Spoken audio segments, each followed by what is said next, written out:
I feel like the common sort of approach to a lot of things is we have this problem and the problem is really hard and we don't know how to solve it. And so we introduce some extra hypothesis that makes the problem possible to solve. And in the case of what I'm going to talk about today, it's kind of the opposite, where there are some problems that are really easy and trivial and therefore not interesting. And so we're going to introduce an extra hypothesis that's going to make them hard again, so that they are actually interesting to study. So first, let's talk about some of the problems in geometric incidence theory that we would come up with. So the first and maybe most basic problem in geometric incidence theory is the problem of point line incidences. So we're going to take a set of points in R2. We'll start in R2. So we'll take a set of m points and n lines in R2. And we're going to look at the number of incidences. So that is the number of points, point line pairs where the point lies on that line. So if we look at this example here that I've drawn to the left or to the right of the slide, then we have here 4 points and 4 lines. And the total number of incidences is 9 because each of these 3 bottom points intersects 2 lines.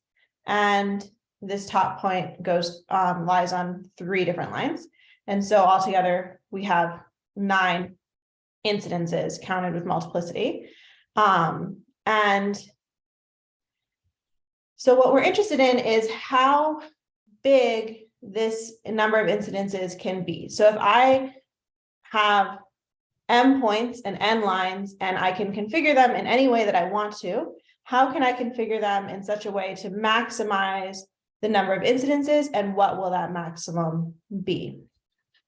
And so this was studied in the 1940s by Erdős, who found that you can always get a configuration that's going to have at least m plus n plus mn to the 2/3 incidences. So the interesting part here is this mn to the 2/3, which is what happens when m and n are close together. If you consider m equals n, then you're getting like 4/3 here.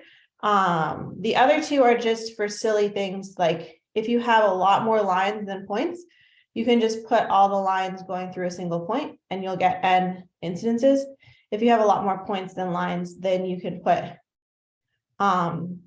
all of the points along one line and you'll get m incidences. But if m and n are around the same size, then this will be the bigger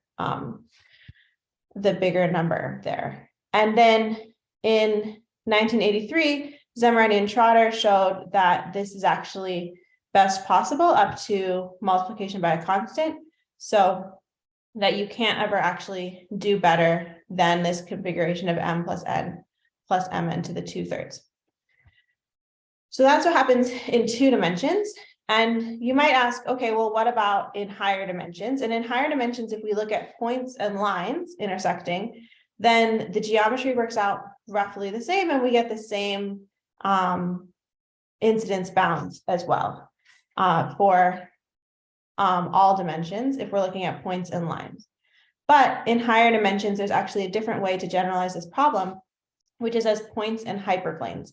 So a line we think of as a one-dimensional subspace, but in R2, it's actually also a codimension 1 hyperplane of R2. We don't normally think of it that way, but it is. And so in RD, if we look at a higher dimension, then we can look, instead of points and lines, we can look at points and codimension 1 hyperplanes in RD. And when we do that, then we can again look at the number of incidences, how many points lie, how many like point hyperplane incidences do we have where we have a point lying on the hyperplane, and then how can we configure our points and hyperplanes so as to maximize that number of incidences. So it turns out that this problem is not actually interesting because of this example that I've drawn down here. If you imagine, I like to imagine this as like the spine of a book.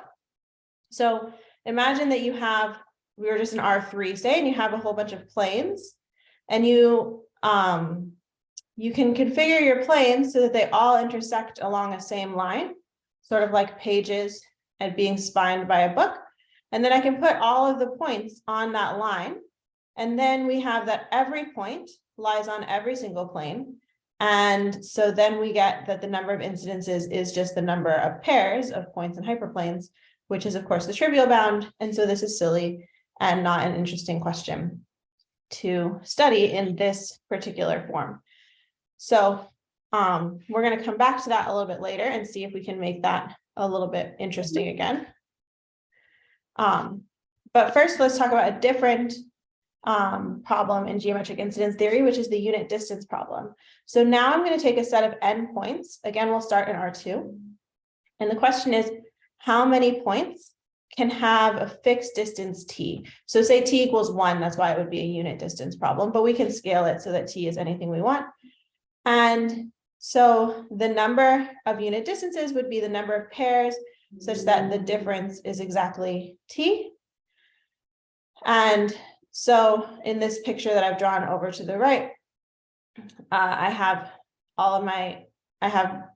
each blue line represents one unit distance. And so then again, we want to configure our points so that we can maximize the number of distances given a certain number of points.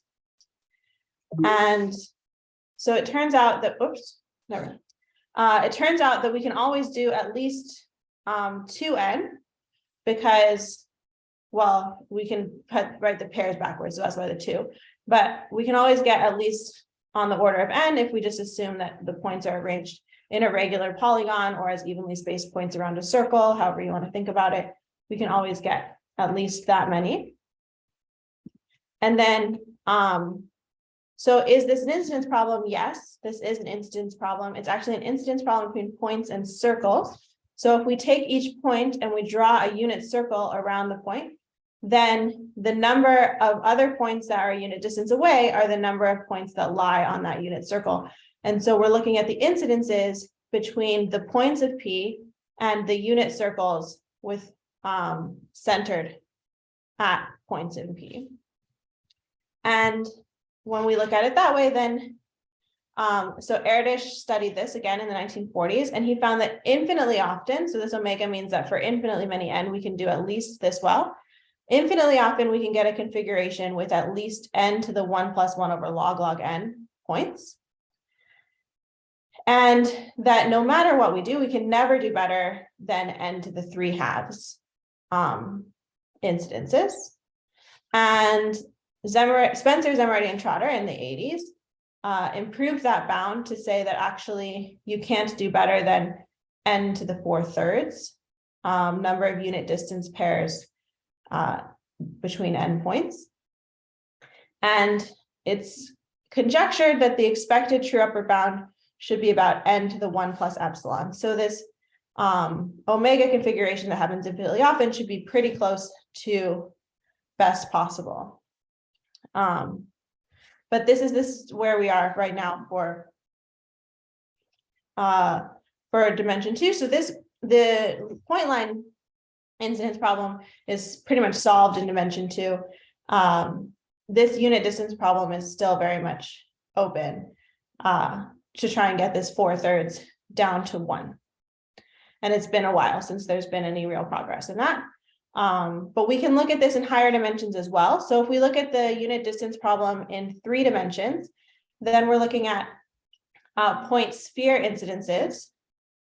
And Zal in 2019 proved that the number of incidences among unit distance pairs in R3 is bounded by n to the 295 over 197. And this was a big result because it broke the 3/2 barrier. So for a long time, 3/2 was the best that we could do. And this is less than 3/2. If you don't have your calculator on you, 3/2 is 295.5 over 197. So it's just under, but it required a really big new idea in order to get past that 3/2 bound. And then, so we can do this in 2 dimensions and 3 dimensions, and it's interesting and open. And what happens if we go to 4 dimensions and higher? Well, then we have this example. What I can do is I can take a circle that's in dimensions 1 and 2, and I can take a circle that's in dimensions 3 and 4. And then if I take a point on one circle and I take a point on the other circle, then the difference, the distance between those 2 points is always going to be square root of 2. Just if you use the distance formula on these 2 points.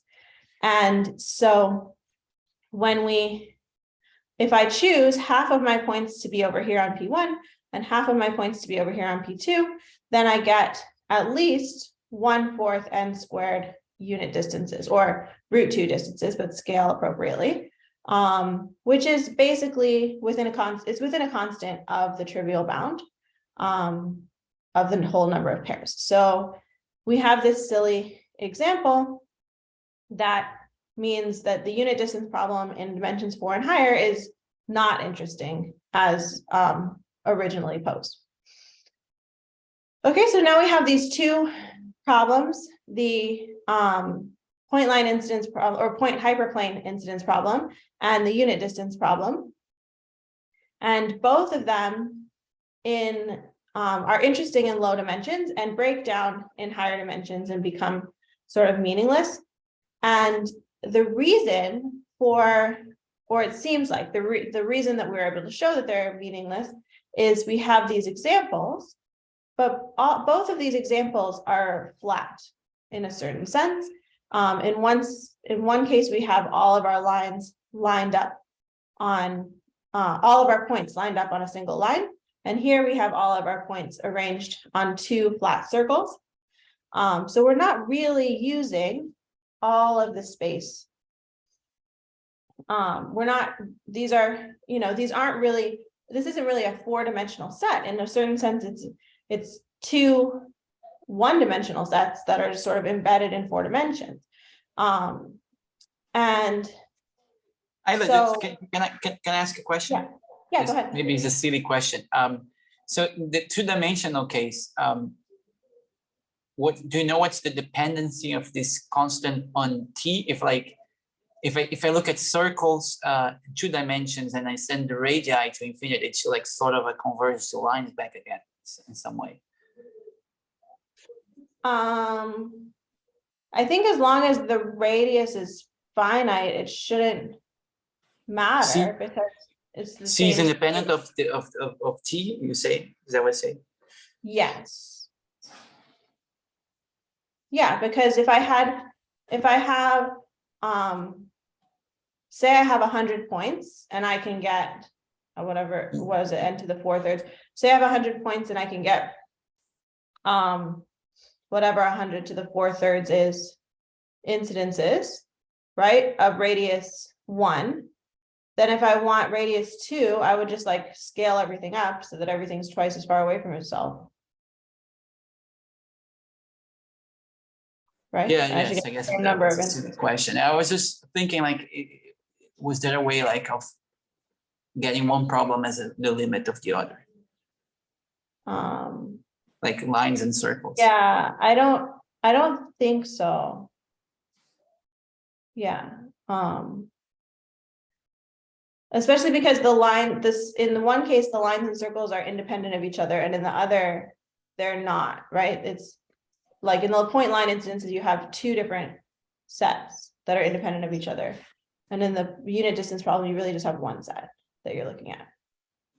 Yeah. Because once you know your points, then your circles are determined. Yes. So.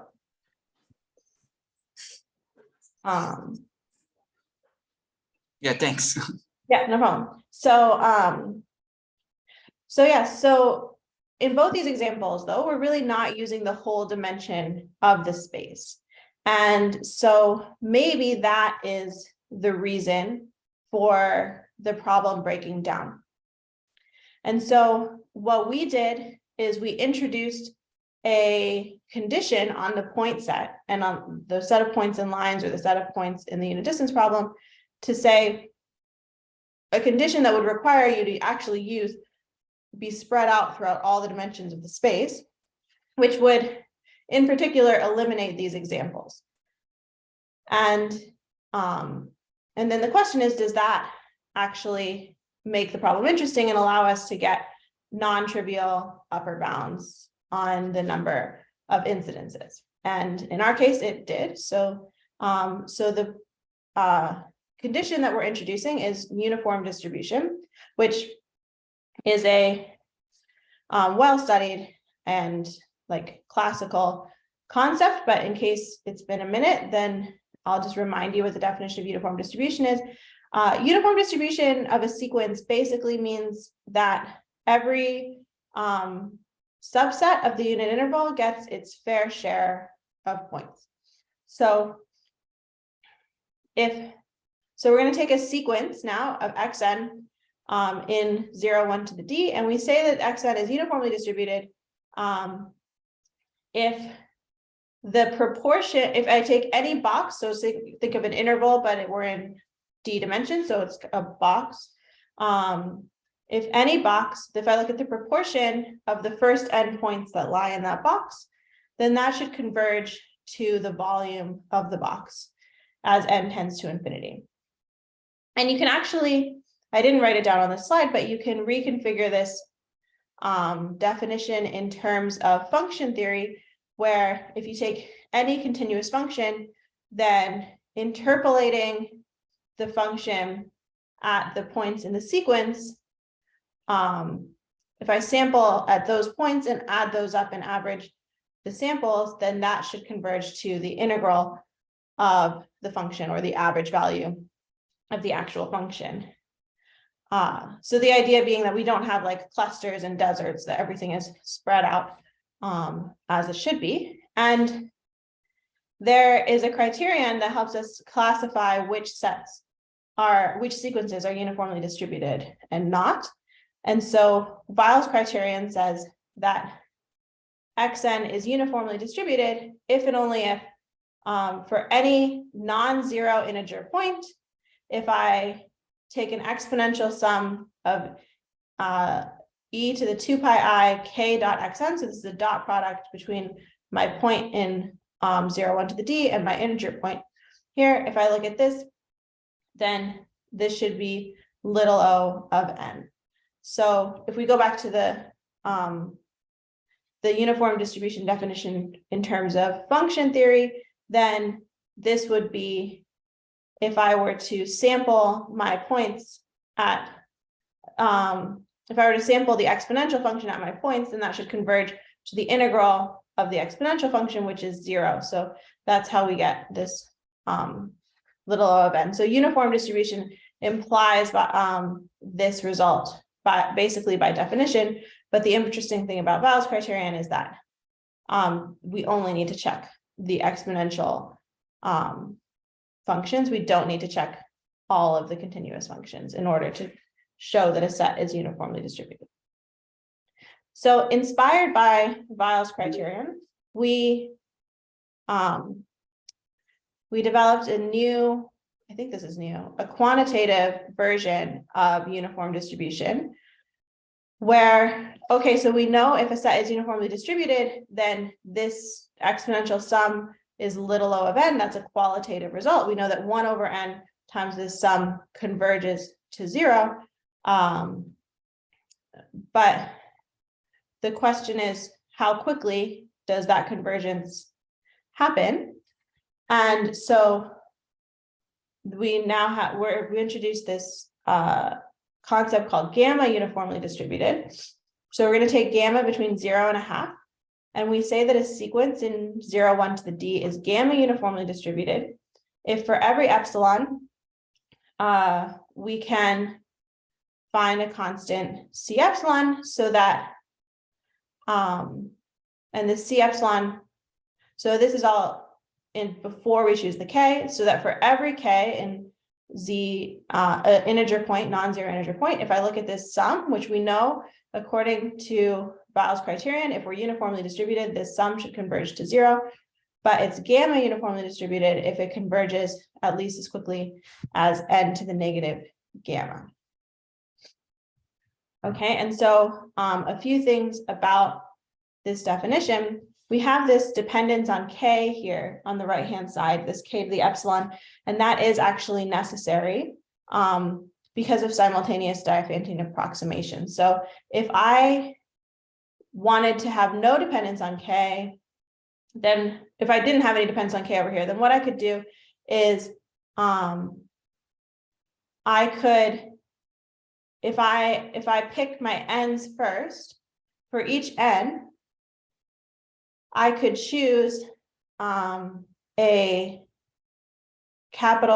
could choose a K large enough so that all of my n points, if I have any n points, then all of them could line up.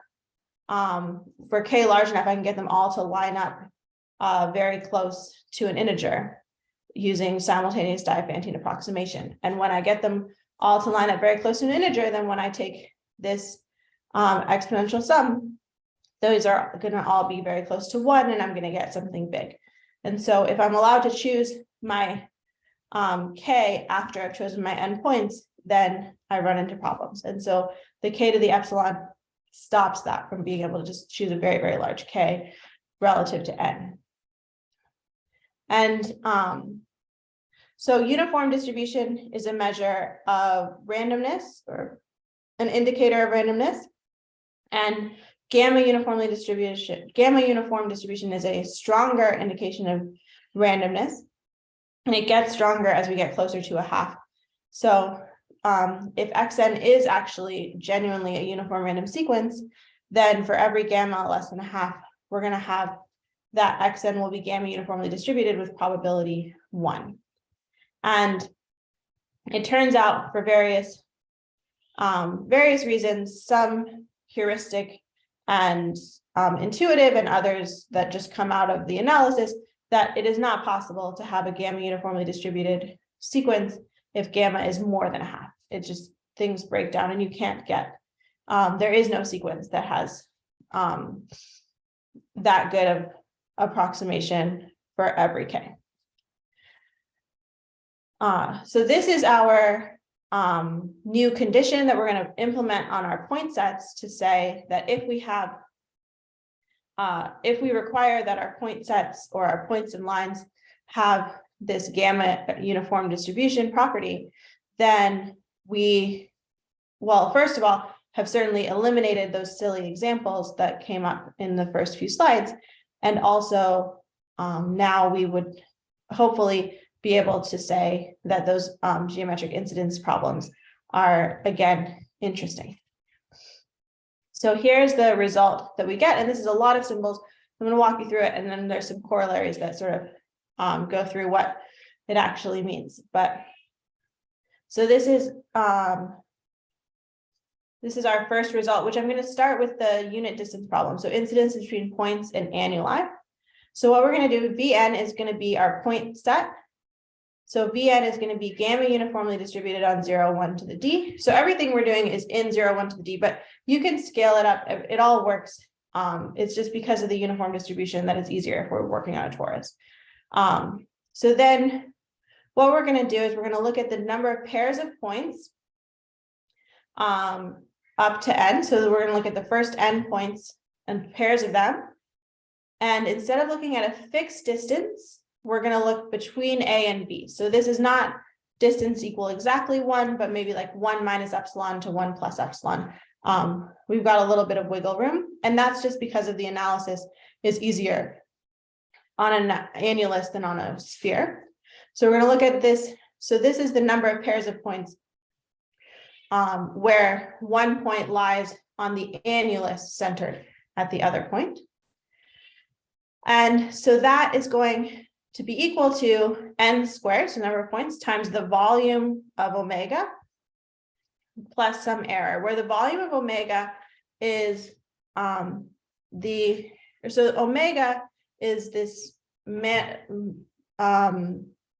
sort of manifold happening in twice the dimension. It's the relationship of all of the possible pairs of points where one point would lie in the annulus centered at the other point. But this is like a continuous version of what we're trying to count with our discrete number of points. And then this RABN is our error term, which is dependent on n, and then also gets better as the annulus thickens. Okay, so this is the analytic, like technical result. And then what does this mean for our actual incidence theory problem? Well, our first corollary, so our error term gets better as the annulus thickens. So we need our annulus to be thick enough so that it actually is an error term.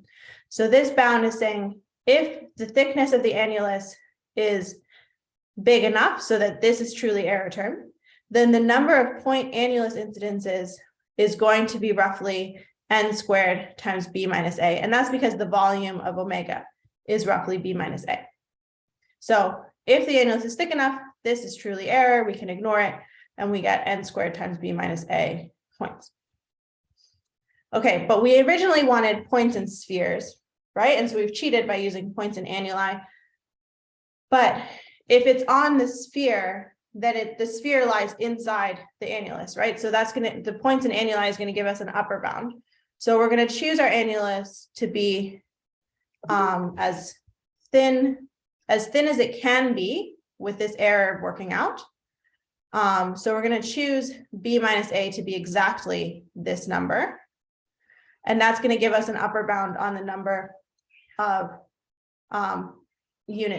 distance t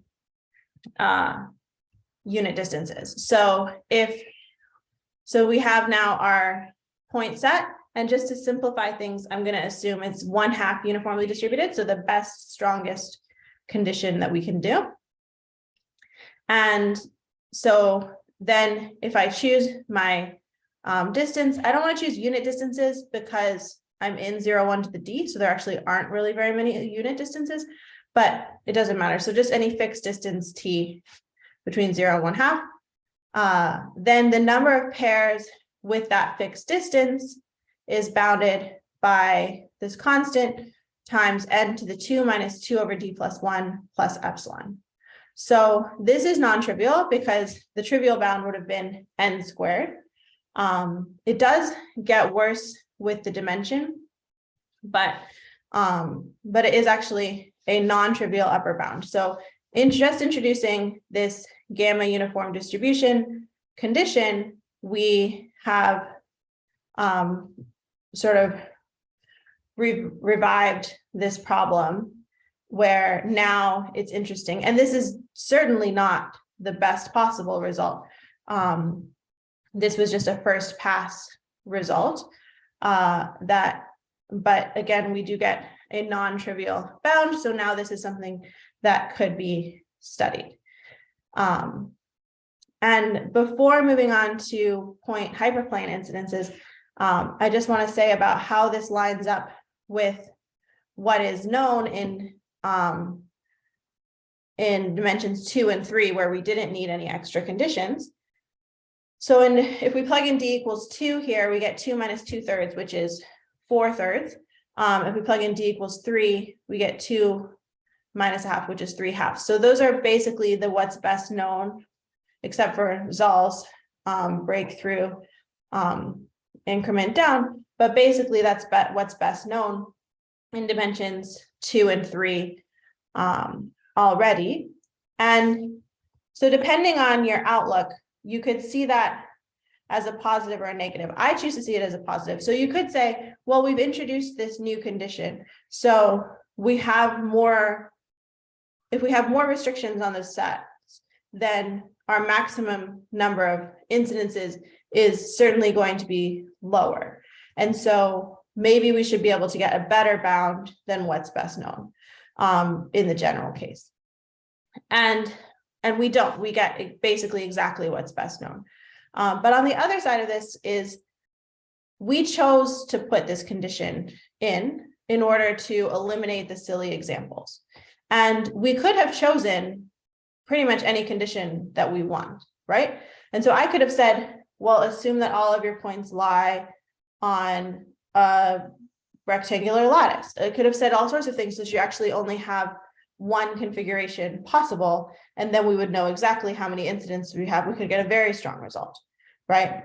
But then that would be going the opposite extreme of not interesting, right? And so this, the fact that our result is in line with what's best known in the interesting cases in dimensions 2 and 3 means that this choice of condition of gamma uniform distribution was an appropriate choice, that it was enough to eliminate the silly examples, but not so strong that we're eliminating all interesting configurations. So that is points and annuli, and then what happens between points and hyperplanes. And again, we don't want flat surfaces for our analysis. We're going to need thickened sets, so we use thick, what I call thick hyperplanes, or sort of like slabs. So now we need two point sets, just like we did for the point and lines. So we have a sequence of points, Vn, and a sequence of hyperplanes, which I'll call Wm. These Wm are actually going to be the normal vectors of the plane. And so each of those we want to be gamma uniformly distributed on 0, 1 to the d. And then we're going to look at the number of incidences, the number of pairs nm, so that the dot product between Vn and Vm is between A and B. And so this is really saying that Vn lies on the hyperplane, on the hyperplane with normal vector Wm. So if you remember from calculus or whenever you learned the equations of planes, the equation of a plane is that the normal vector dot product with the position vector of a point should be equal to some constant. And so that's what's happening here, is we're choosing that all of the constants will be the same or between A and B, but you can scale the normal vector to get the constant to be whatever you want, as long as it's not 0. So so this really is a characterization of the point lies in this slab of this thickened hyperplane with the normal vector Wm. And then our estimation of the number of points looks very similar. This omega is, again, the continuous version of what's happening with the point hyperplane. So this is in 0, 1 to the 2D space, where this is just all of the different points, not just the points in my sequences that lie where the point lies in the hyperplane of the other one. And this error, this RAB is another error, which now does not actually depend on the thickness or the dimension at all in this case. But in order to make it a true error, it will depend on the thickness, because this volume of omega is roughly B minus A. So if B minus A is big enough so that n squared times B minus A is bigger than this n to the 2 minus gamma plus epsilon, then the number of incidences between points and thickened hyperplanes will be roughly, again, n squared times the volume of this omega. So this, if our hyperplane is thick enough, we get a good estimate of how many points are going to lie in the thickened hyperplane. And again, that gives us an upper bound for the number of points that lie actually on the hyperplane, not thickened.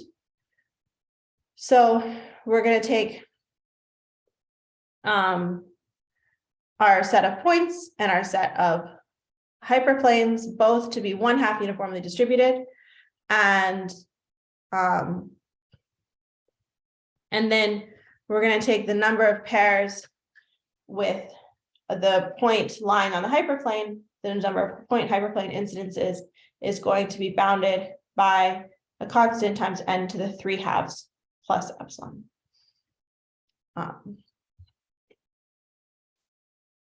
So this is the bound, and so with points and hyperplanes, just because of some of the characteristics of what happens when we're taking a dot product versus what happens when we're taking a distance formula, we're actually able to get a better bound with the hyperplanes case than with the unit distance point annuli case, which maybe is reflected in the fact that the point line incidence problem is completely solved and the unit distance problem is not. So that this should be in some sense an easier problem to study because of the flatness of what's happening. So those are our two results where we've taken these problems that were meaningless and introduced a new condition that made them interesting again. And with the time I have left, I'd like to go through a little bit a sketch of the proof of how both of these work. So so I've written this out with omega as if it's the proof for the point annulus incidence problem, but it works the same way for the other one. Or at least the part of the proof that I'm going to show you here works the same way. So we're going to start with omega, which is some relationship between pairs of points in 0, 1 to the d. So the one I've drawn here is that I want pairs of points whose distance is between A and B. But you could also do pairs of points whose dot product is between A and B. Or if you had some other incidence theory problem, you could put that relationship in here as well. The important thing is that we need omega to have a smooth boundary and a positive volume. So I can't actually look at the unit distance problem directly. It has to be points in annuli or points in thickened hyperplanes. I have to have some positive value and smooth boundary. But once we have our omega, our relationship, what we want to do is we want to count for whatever set of points we have. We want to count the number of points in our sequence that pairs of points in our sequence that lie in omega.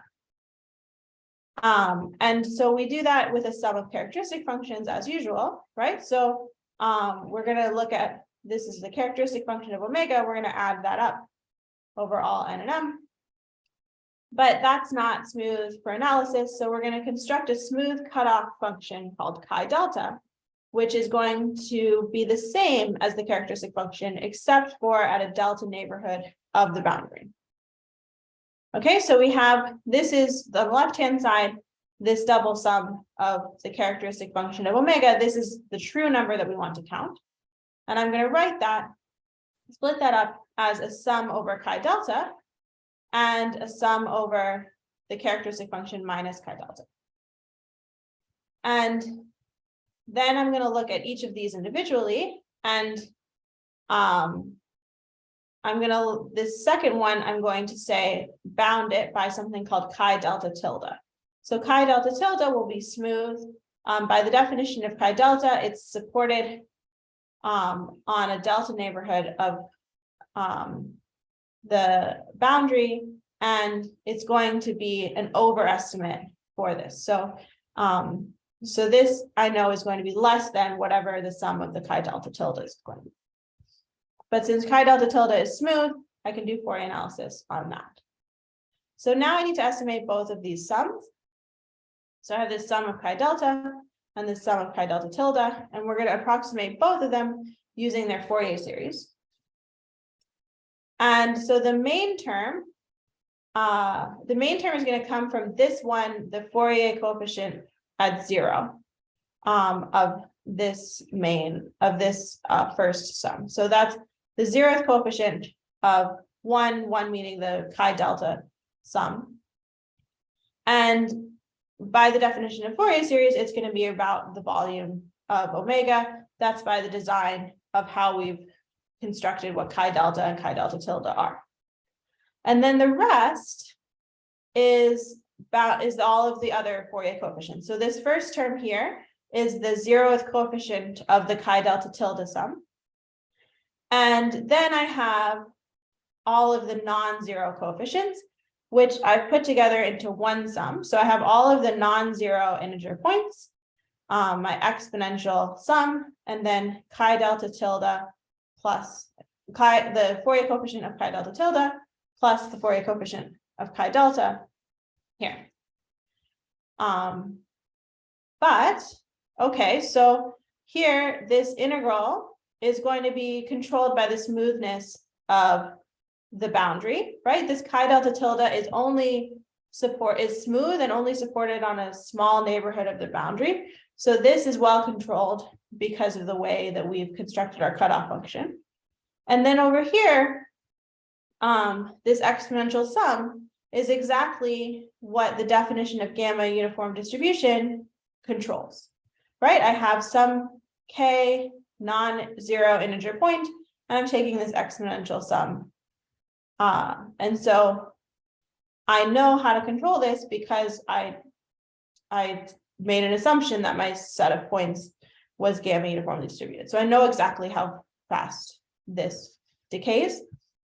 And so then the rest of the game is to find the right delta to line everything up so that all of this is actually well controlled. And then we get that the true estimate is this main term of the volume of omega. And then times n squared, of course, but that's just obvious from the earlier bits. So so that is how we go about these types of problems. And so there are some technical details that I'm leaving out of, like how you actually choose these cutoff functions and how you get this to be controlled specifically. So I am sweeping some details under the rug, obviously. But the truth is that this paper is not very long, and the proofs of these results are maybe a page. They're really not like the novel part of it was introducing the new definition of the gamma uniform distribution. Once we did that, then the results sort of just fell into our laps.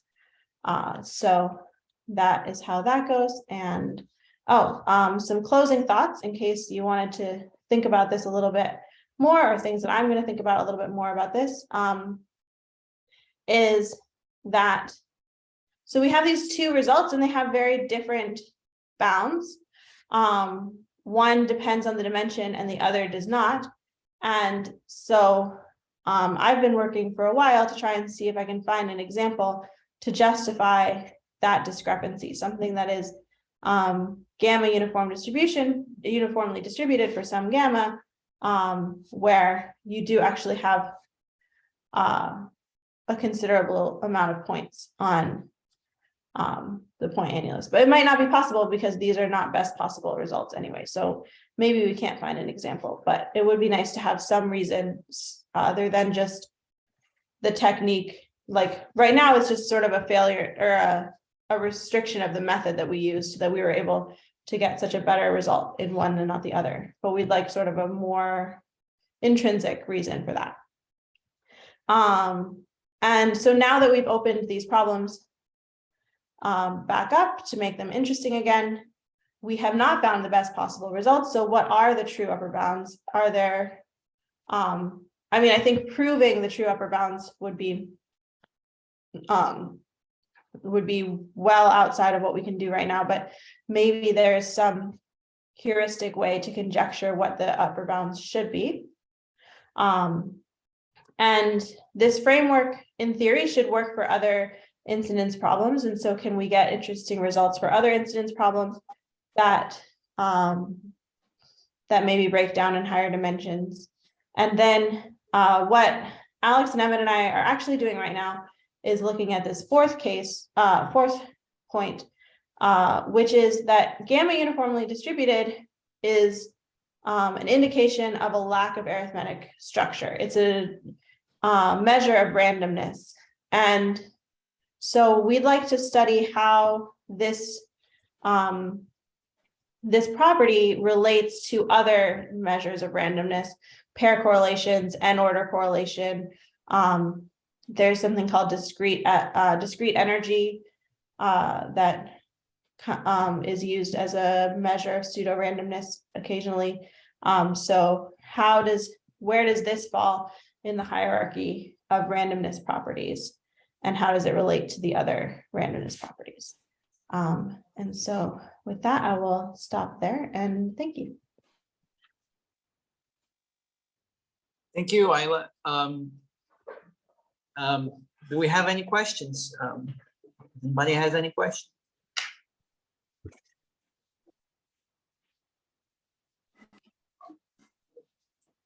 Hi.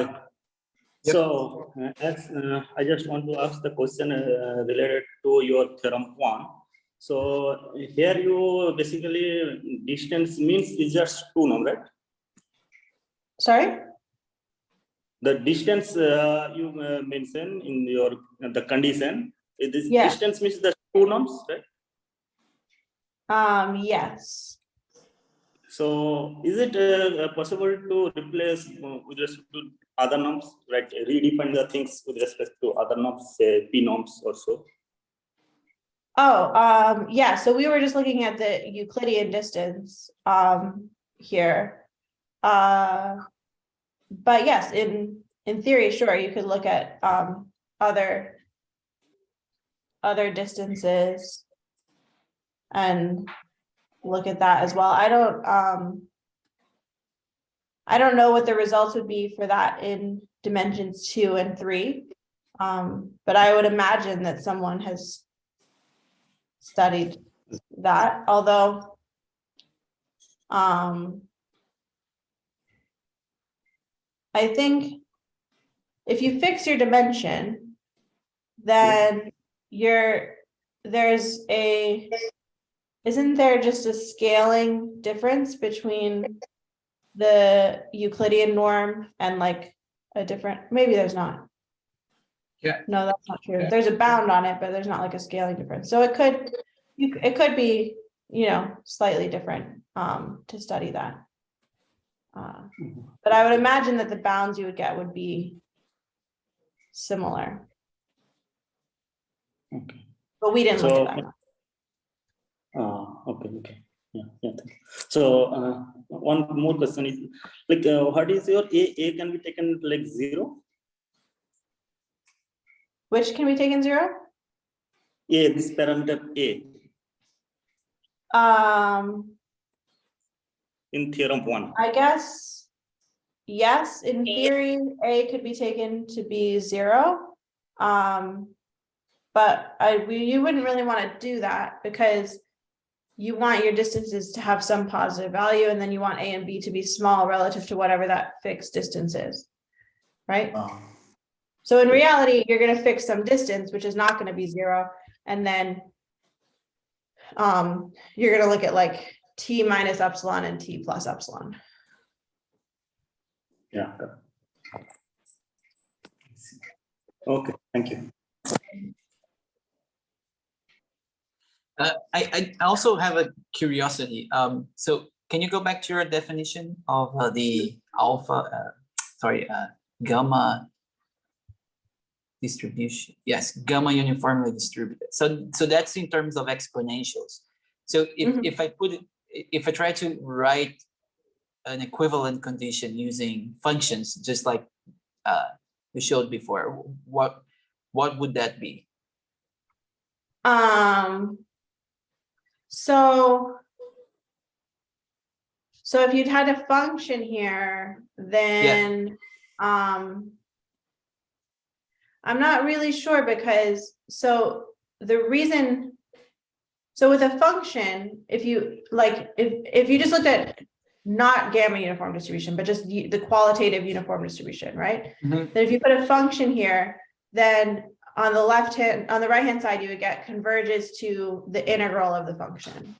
Yeah, so right? So it's like, say, like you have the summation of f of xn minus its integral, the absolute value of that divided by n. Is there like, Yeah. is this imply something, or is there an equivalent formulation? So I'm not sure, because like the point is that here with the exponentials, then that integral is always 0. Yeah. Right.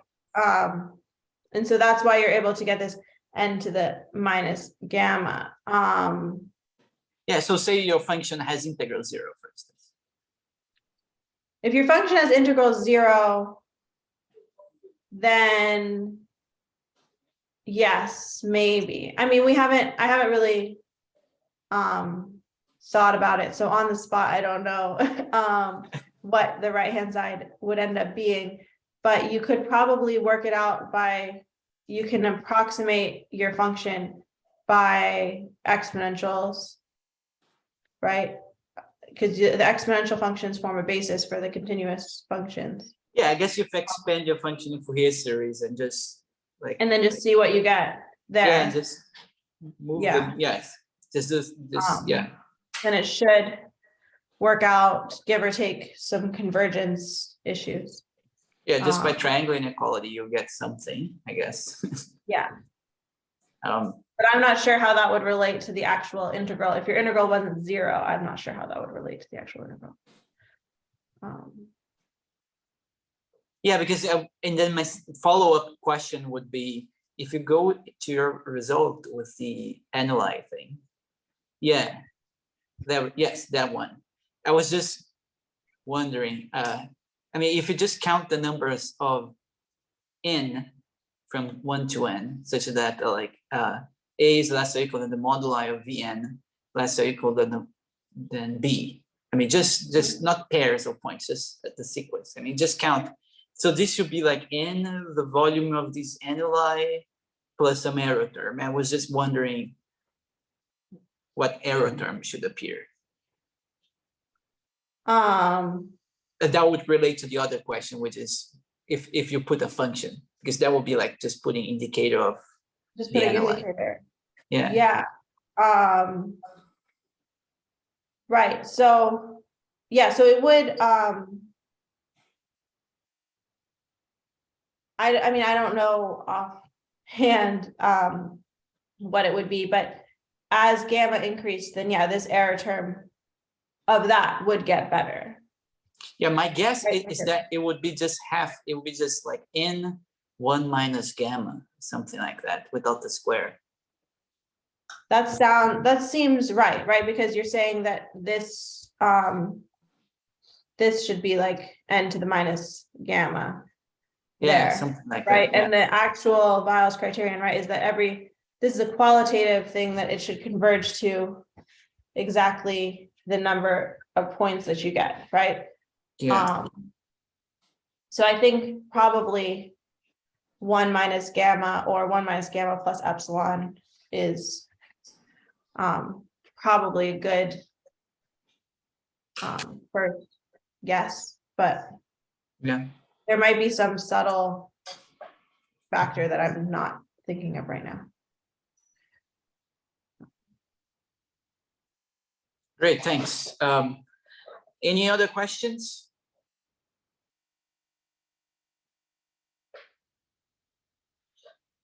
Okay, so thank you, Ayla, again for agreeing to talk here. And I will finish the recording now so we can